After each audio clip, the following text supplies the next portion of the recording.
क्या आपको पता है, हमारे मस्तिष्क में अनेक प्रकार की तरंगे हमेशा उठती रहती हैं और ये हमारी भावनाओं से जुड़ी होती हैं। Alpha, beta, gamma, delta, theta. ये सारी तरंगे हमारी जितनी भी भावनाएं होती हैं, क्रियाकलाप, मन और शरीर के क्रियाकलाप, उसके अनुसार बढ़ती और घटती रहती हैं हमारे मस्तिष्क में।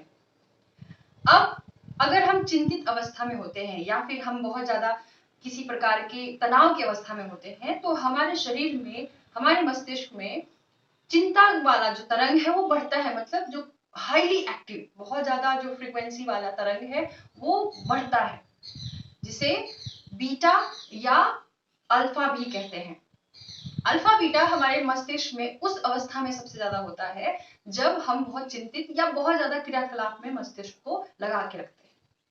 और ये अवस्था अगर बहुत देर तक रहता है तो हमारे अंदर फिर अनेक प्रकार के मानसिक बीमारियों का घर हो जाता है। आज इस वीडियो में हम जानेंगे कि यौगिक अभ्यास, किस यौगिक अभ्यास के माध्यम से इन तरंगों को, इन मस्तिष्क के तरंगों को हम शांत स्थिर कर सकते हैं।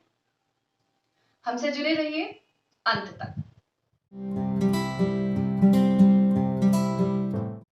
नमस्ते, मेरा नाम योगाचार्य शिवानी भारद्वाज है। स्वागत है आपका हमारे इस चैनल में। आज हम बात करने वाले हैं एक ऐसे प्राणायाम के बारे में जो कि हमारे मस्तिष्क के सभी तरंगों को शांत स्थिर रखता है और हमारे मन को खुश रखता है। मतलब हमें शांत और स्थिर अवस्था में रहने में सहायक बनाता है। और वो प्राणायाम है भ्रामरी प्राणायाम। जैसा कि हम नाम से ही समझ सकते हैं, भ्रामरी प्राणायाम, भ्रामरी शब्द एक संस्कृत शब्द से बना है जिसका अर्थ होता है भौरा या आप कहें मधुमक्खी। अब इसका नाम इसलिए भ्रामरी प्राणायाम पड़ा है क्योंकि इस यौगिक अभ्यास में हम एक भ्रमर की तरह आवाज निकालते हैं, गुंजन करते हैं, मुंह बंद करके, नाक के माध्यम से। हम इस वीडियो में इसको करने का सही तरीका जानेंगे, इसके क्रिया विज्ञान को समझेंगे, क्योंकि कोई भी यौगिक अभ्यास अगर क्रिया विज्ञान को जाने, सही तरीके से नहीं किया जाए तो उसका कोई भी लाभ हमें नहीं मिल पाता है या फिर बहुत ही कम मिलता है। तो इसके सही तरीके से करने से ही हमको बहुत अच्छा लाभ मिलेगा। साथ ही ये हमें अच्छी नींद भी दिलवाने में बहुत सहायक है। कंसंट्रेशन, जैसे हम किसी भी चीज में एकाग्रता हमारी बढ़ती है इससे, और साथ ही हमारी जो याददाश्त है वो भी अच्छा होता है। भ्रामरी प्राणायाम के माध्यम से हम बहुत ही अच्छे तरीके से किसी भी जिसे डिसीजन मेकिंग पावर बोलते हैं, किसी भी अवस्था में बहुत ही अच्छा और उचित हम ले सकते हैं निर्णय। इसके और भी अनेक फायदे हैं, आप इसे कीजिए और इसे महसूस खुद से करिए। तो आइए चलते हैं, जानते हैं सही तरीका इसे करने का, इसके क्रिया विज्ञान। भ्रामरी प्राणायाम में सबसे पहले तो शारीरिक अवस्था, जैसे कि मैंने पिछले वीडियो में भी बताया था नाड़ी शोधन के क्रिया विज्ञान में, कि सर्वप्रथम अपने शरीर की अवस्था को देखिए, बॉडी पोस्चर। उसके बाद अपने सांस की गति को, क्रियाकलाप जो आप कर रहे हैं उसको देखेंगे। और तीसरी चीज, हमारे मन की स्थिति को, हमको मन कहाँ लगाना है। तो सबसे पहले शारीरिक स्थिति। भ्रामरी प्राणायाम करने के लिए हमें किसी भी ध्यानात्मक मुद्रा में आराम से बैठ जाना है। पद्मासन, सिद्धासन या सुखासन, आपको जो भी आसान लगे। कमर गर्दन एक सीध में कर लेंगे। आपकी जो रीढ़ की हड्डी है वो एक सीध में रहे आपके सिर के। और अपने हाथों को आराम से, पहले तो आराम से अपने घुटनों पे रख लेंगे। काय स्थिर का हम करेंगे अभ्यास। आंखें बंद, आहिस्ता से आंखें बंद कर लेंगे। कमर गर्दन को एक बार आंखें बंद करके देखेंगे कि वो सही अवस्था में है या नहीं। लंबी गहरी सांस लेंगे, छोड़ेंगे और शरीर को शांत करने का प्रयास करेंगे। चेहरे पे हल्की सी मुस्कान रखेंगे, पूरा तनाव बाहर। अभी हमारा उद्देश्य है शारीरिक अवस्था को शांत और स्थिर करना। सांसें सामान्य और स्थिर। हर सांस के साथ सकारात्मकता को अंदर भरते हैं और हर सांस के साथ बाहर निकालते हैं नकारात्मकता को। जब आपका शरीर शांत और स्थिर महसूस होने लगे तब पूरा ध्यान आती जाती सांस पे खींच कर लाएंगे। लंबी गहरी सांसों को धीरे धीरे करेंगे।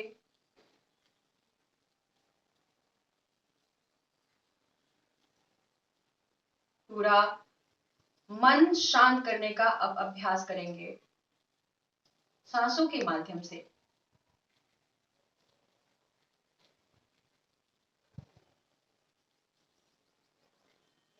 अब सर्वप्रथम गुंजन करने का हम अभ्यास करेंगे। आप आंखें बंद ही रखेंगे। मैं जो भी कहूंगी उसे ध्यान से समझेंगे, सीखेंगे और इस अभ्यास को आगे बढ़ाएंगे। तो सर्वप्रथम गुंजन का अभ्यास कैसे करते हैं? आंखें बंद रखते हुए, चेहरे पे हल्की मुस्कान रखते हुए, शरीर को स्थिर रखते हुए, मन को शांत और एकाग्र करने का प्रयास करते हुए अपने मुंह को बंद करेंगे आराम से। दांतों को एक दूसरे के ऊपर बिठा लेंगे। अपने जीभ को ऊपर वाले तालू से सटाएंगे। आंखें बंद रखते हुए एक लंबी गहरी सांस अंदर भरेंगे और सांस छोड़ते हुए हम का उच्चारण करेंगे मुंह बंद रखते हुए, इस प्रकार से।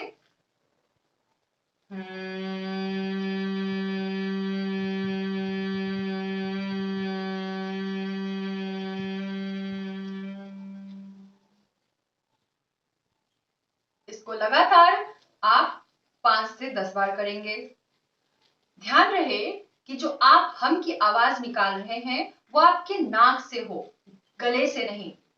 गले और नाक से आवाज निकालने में बहुत अंतर है। तो इसका अभ्यास करने से आपको महसूस होगा कि कहां पे दबाव पड़ रहा है। अगर हम की आवाज निकालते हुए आपको गले में दबाव का अनुभव हो रहा है तो आपका आवाज गले से आ रहा है।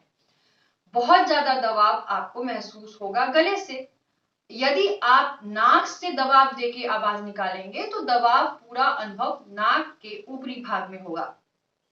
तो ये और ज्यादा अंदर अंदर जाने से आपको ये महसूस होगा। शुरू में हो सकता है आपको समझ में ना आए, लेकिन इस अभ्यास को आपको 5 बार, 10 बार, 20 बार, जितनी बार भी आप चाहें उसको करेंगे। तो शुरू में आपको गुंजन का अभ्यास करना होता है। जब आपको ये एहसास होने लगे कि आपका दबाव नाक के ऊपरी हिस्से से निकल रहा है, आप आवाज हम की नाक के ऊपरी हिस्से से निकाल रहे हैं, ये महसूस होने के बाद अब आपको अपना पूरा ध्यान गुंजन करते हुए अपने मस्तिष्क के ऊपरी हिस्से पे ले जाना है। हम की आवाज लगातार निकालते रहेंगे, दांतों को एक दूसरे पे बिठा के रहेंगे, जिह्वा को ऊपर की तालू से सटा के ही रखेंगे और कमर गर्दन एक सीध में रखते हुए। अब पूरा ध्यान जब आप अपने माथे के ऊपरी हिस्से पे ले जाएंगे तो वहां क्या करना है, आपको उस गुंजन का जो असर है वो आपके अपने ऊपरी हिस्से में खोजना है। कहां कंपन का एहसास हो रहा है, मस्तिष्क के किस हिस्से में आपको कंपन का एहसास हो रहा है, उसको ढूंढिए। मन को जितना हो सके अंदर की तरफ धकेलते जाना है। मतलब आपको एकदम एकाग्रचित होते हुए उस कंपन को ढूंढना है, उस गुंजन को अपने मस्तिष्क के ऊपरी भाग में ढूंढना है। अब ये भी आपको तुरंत से अनुभव नहीं होगा। 15-20 बार गुंजन का अभ्यास करते रहिए। अपने उद्देश्य को ध्यान में रखना है। पहले उस दबाव को नाक के ऊपरी हिस्से में देखना है, गुंजन के दबाव को। फिर उस दबाव को अपने मस्तिष्क के ऊपरी हिस्से में खोजना है। अब मान लीजिए कि आपको वो दबाव मस्तिष्क के बाएं दाएं किसी भी हिस्से में आपको महसूस हो रहा है। अब गुंजन करते हुए पूरा ध्यान उस बिंदु पे रखना है, मस्तिष्क के उस बिंदु पे जहां आपको गुंजन का एहसास हो रहा है, कंपन का एहसास हो रहा है। अब इस अभ्यास को लगातार 15-20 बार करिए। वहां पे ध्यान एकाग्रचित करने की कोशिश करिए। तो ये भ्रामरी का पहला स्टेज है। आप आगे बढ़ने से पहले इस अभ्यास में अपने आप को निपुण बनाइए। उसके बाद अब आगे क्या करना, 1 सप्ताह, 2 सप्ताह, 3 सप्ताह इस अभ्यास को आप आगे करते रहिए। आपको बहुत ही अच्छा अनुभव होगा। ध्यान ही रहे कि करने के तुरंत बाद आंखों को ना खोलें। आंखें करने के 15-20 सेकंड के बाद अपने हथेलियों को अच्छे से गर्म करके उसकी ऊर्जा को अपने चेहरे पर डालते हुए आंखों को धीरे से अंदर में खोलेंगे और पूरे शरीर पे अपने हाथों को लगाएंगे। जो हमारा दूसरा स्टेज है, मतलब आगे भ्रामरी का, वो है हम या तो अपने चारों उंगलियों से अपने आंखों को बंद करके और अंगूठे से कान को बंद करके करते हैं, या फिर सन्मुखी मुद्रा से। तो शुरू में आप चारों उंगलियों से आंखों को आहिस्ता से इस तरीके से कप बना के आपको आंखों पर आहिस्ता से रखना है, आंखों को दबाना नहीं है। और अंगूठे से आपको कान के बाहरी हिस्से को दबाना है और धीरे से कान को बंद करना है, बहुत ज्यादा जोर से दबाव नहीं देना है। तो सेकेंड स्टेज में आपको दोनों आंखों को आराम से आहिस्ता से बंद करके फिर गुंजन का अभ्यास करना है। गुंजन करने का तरीका वही है, बस शारीरिक अवस्था में बदलाव होता है। तीसरी अवस्था है, तीसरा स्टेज जो है भ्रामरी का, उसमें हम सन्मुखी मुद्रा का अभ्यास करते हैं भ्रामरी के साथ। इससे क्या होगा? इससे हमारे चेहरे के बहुत सारे मर्म बिंदु हैं, उस पर दबाव बनेगा और इससे हमारे चेहरे की सुंदरता तो बढ़ेगी ही, साथ में जो ब्लड सर्कुलेशन, जो रक्त संचार है हमारे ब्रेन में, हमारे मस्तिष्क में, वो बेहतर होता है। साथ ही साइनस की अगर प्रॉब्लम है किसी को तो उसका भी समाधान मिलता है। और बहुत सारे जो अपर रेस्पिरेटरी, ऊपर वाले जो हिस्से हैं श्वसन तंत्र का, उसका भी समाधान होता है। और साथ ही एकाग्रता तो बढ़ती है। तो जानते हैं सन्मुखी मुद्रा में कैसे हम किस बिंदु को दबाव देंगे। सर्वप्रथम अपनी जो तर्जनी उंगली है उससे अपने जो आपका ये दोनों भौं के बीच में जो बिंदु है उस बिंदु पे दबाव देते हैं दोनों उंगलियों से। उसके बाद अपने मध्यमा उंगली से आंख के जड़ में श्रृंगाटक मर्म पे, उसके बाद ये जो अनामिका उंगली है उससे अपने दोनों नाक के छिद्र के जड़ में, और ये कनिष्ठा छोटी उंगली से दोनों ये जो आपके होठ के जड़ हैं, जड़ों के नीचे, है ना। इस तरीके से आपको ये बिंदु, इन बिंदुओं को दबाव देना है। कैसे देना है ये आगे समझते हैं। और अंगूठे से अपने कान की ये जो बाहरी हिस्सा है उसको दबा के कान को बंद करते हैं।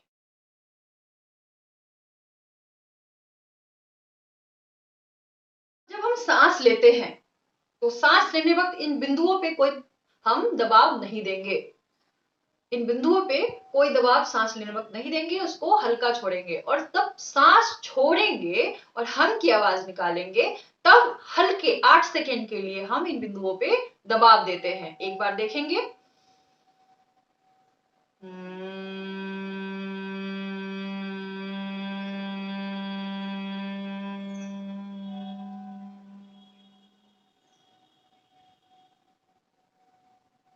इस तरीके से आपको इस अभ्यास को करना है। 8-8 सेकेंड का दबाव हम इन सारे बिंदुओं पे देते हैं। सांस छोड़ते वक्त, सांस लेते वक्त दबाव को हल्का रखेंगे, दबाव नहीं देंगे उस पर। तो ये जो है सन्मुखी मुद्रा। सन्मुखी मुद्रा का क्या, अब और अगर हम विज्ञान जाने तो हमारे जो इंद्रिय है, जिनके माध्यम से हमारा मन अशांत होता है, जिनके माध्यम से विषयों को ग्रहण करते हैं, उनके द्वार को बंद करते हैं हम सन्मुखी मुद्रा से। और इसीलिए एकाग्रता बढ़ती है इस अभ्यास से। और भी इसके पीछे का विज्ञान बहुत गूढ़ है, लेकिन आज के इस वीडियो में इतना ही। आशा है आप इस वीडियो से कुछ अच्छा सीखे होंगे और भ्रामरी को करने का सही तरीका जाने होंगे। अगर आपको हमारा ऑनलाइन योगा क्लास या ऑफलाइन किसी भी तरीके का योगा क्लास हमारा ज्वाइन करना है तो हमारा जो नीचे दिया गया संपर्क सूत्र है उससे हमें संपर्क करिए। या फिर किसी तरीके का स्वास्थ्य आपको परामर्श लेना है, आहार संबंधित या स्वास्थ्य, मानसिक, शारीरिक किसी भी बीमारी से संबंधित, तब भी हमसे आप संपर्क कर सकते हैं।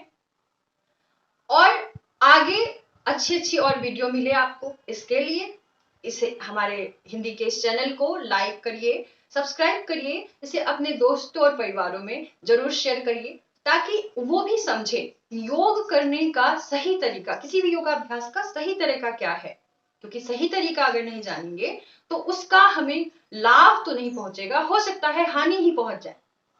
तो इसे शेयर करिए, ज्यादा से ज्यादा लोगों तक शेयर करिए, हमारे चैनल को सब्सक्राइब करिए और आने वाली वीडियोस को अच्छे से देखने के लिए, पाने के लिए जो आइकन है बेल का उसको भी दबाइए, जो घंटी बना रहता है। हम मिलते हैं अगली वीडियो में अगले योगाभ्यास को लेके और उसके क्रिया विज्ञान को जानेंगे। हंसते रहिए, मुस्कुराते रहिए, स्वस्थ रहिए, व्यस्त रहिए। नमस्ते।